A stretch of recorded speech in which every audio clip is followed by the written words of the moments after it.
अस्सलाम वालेकुम viewers, welcome back to my channel. तो आज मैं अपने चैनल में एक बहुत ही खूबसूरत सा दामन का डिज़ाइन लेके आई हूँ और ये डिज़ाइन आप अपने दामन पे, स्लीव्स के आगे और ट्राउज़र के बॉटम पे भी बनवा सकते हैं।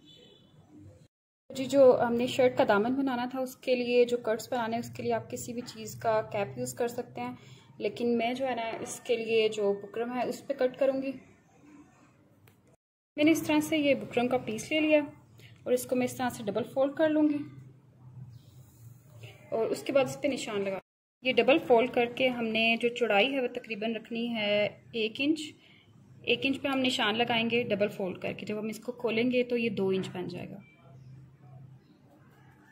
और लेंथ हमने जो लगानी है उस पे निशान आपने 1.5 इंच का लगाना है। और अब इसको इस तरह से गोलाई का शेप दे देंगे।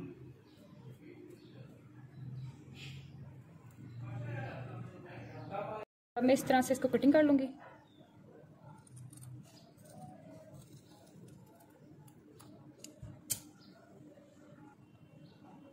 और ये इस तरह से हमारे पास ये पैटर्न आ चुका है। इस तरह से मैंने बुकरम को डबल फोल्ड कर लिया और बुकरम की लंबाई तकरीबन 25 इंच है और डबल फोल्ड करके 12.5 इंच। ये देखें की लंबाई मैंने ली है तकरीबन 1.5 इंच। जो बंद वाली साइड है पेपर बुकरम की डबल फोल्ड करके उस साइड से मैं इस पैटर्न को ड्रा करती जाऊंगी इस तरह से कॉर्नर पे रख के।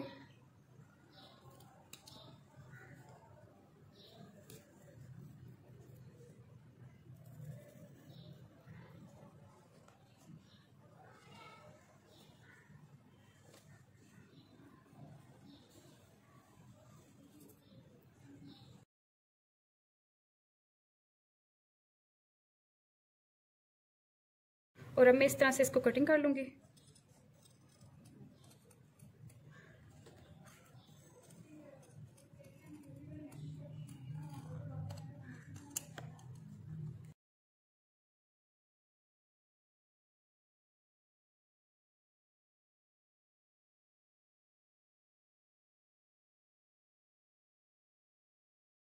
तो ये मैंने राउंड कट्स तैयार कर लिए हैं, कट करके रख लिए हैं। तकरीबन मुझे दामन के डिज़ाइन को कंप्लीट करने के लिए 20 कट्स चाहिए और इसको मैं एक फैब्रिक पे पेस्ट कर लूँगी।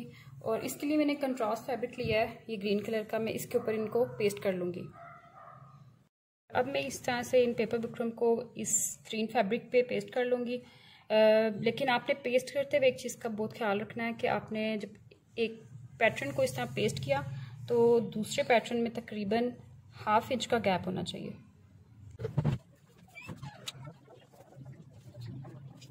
और इस तरह से मैंने इसको इस फैब्रिक पे सबको पेस्ट कर लिया था। और अब एक आपने एक्स्ट्रा फैब्रिक लेना है जो उसके नीचे रख लेना है और इस तरह से मैं इसको ऊपर रख लूँगी और डबल हो जाएगा इस तरह से ये। और अब इस तरह से आपने इसको डबल फोल्ड कर लेना है और आपने इसको बुकरम के बिल्कुल साथ साथ से रख के सिलाई लगा लेनी है। और अब मैं बुकरम के बिल्कुल साथ साथ से राउंड में इस तरह से सिलाई लगाती जाऊंगी।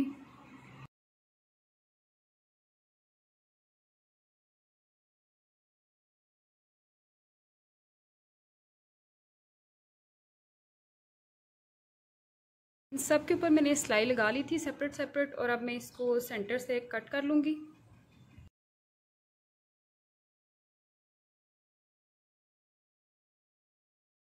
अब मैं इनको बिल्कुल राउंड में कट कर लूंगी एक्स्ट्रा फैब्रिक रख के।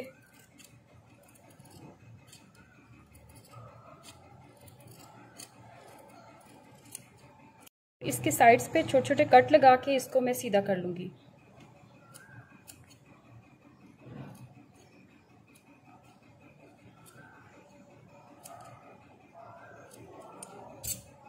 ये तो व्यूअर्स फिटिंग की सिलाई लगाने के बाद मैंने चॉक्स पे पाइपिंग कर ली थी। उसके बाद मैंने दामन से कट कर लिया ताकि मैं उनमें ट्रायंगल्स को सेट कर सकूं।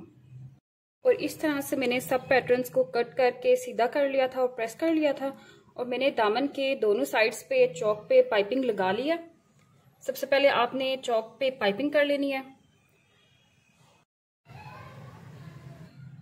और अब मैंने शर्ट के फ्रंट साइड पे जो दामन का फ्रंट साइड था उसको सेंटर से कट कर लिया था और ये पैटर्न मैं इस तरह से लगाती जाऊंगी इस पे। अब मैं आपको बताती हूँ कि इसको किस तरह से लगाना है। सबसे पहले मैंने ये दामन की चौड़ाई के मुताबिक 2 इंच पट्टी चौड़ी काट ली और दोनों तरफ से उसको प्रेस कर लिया था।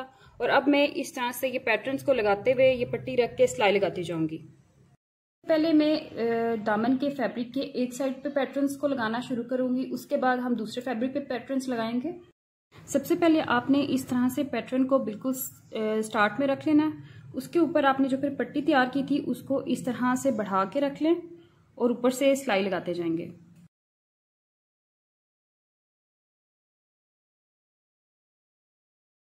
इस तरह से सारे पैटर्न को दामन पे लगाने के बाद इस तरह से हम इसको फोल्ड कर लेंगे नीचे की तरफ और प्रेस कर लेंगे इस तरह से। और अब मैं इस पे सिलाई लगा लूंगी, आप चाहें तो तरपाई भी कर सकते हैं इस तरफ। और इसी तरह मैं दामन के दूसरी साइड पे भी इस तरह से पैटर्न्स रखती जाऊंगी और यहाँ से एक्स्ट्रा फैब्रिक को बढ़ा के पट्टी का सिलाई लगाती जाऊंगी।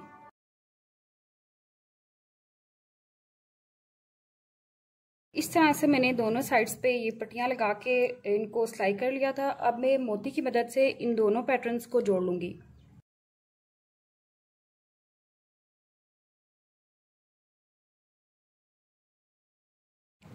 जी तो व्यूअर्स, हमारा दामन का डिज़ाइन तैयार हो चुका है। इस डिज़ाइन को आप अपने स्लीव से बना सकते हैं। तो उम्मीद करती हूँ कि आपको आज का डिज़ाइन पसंद आया होगा। तो इंशाल्लाह ताला नेक्स्ट एक न्यू डिज़ाइन के साथ अगेन वीडियो में हाजिर होंगी। तब तक के लिए अल्लाह हाफिज़।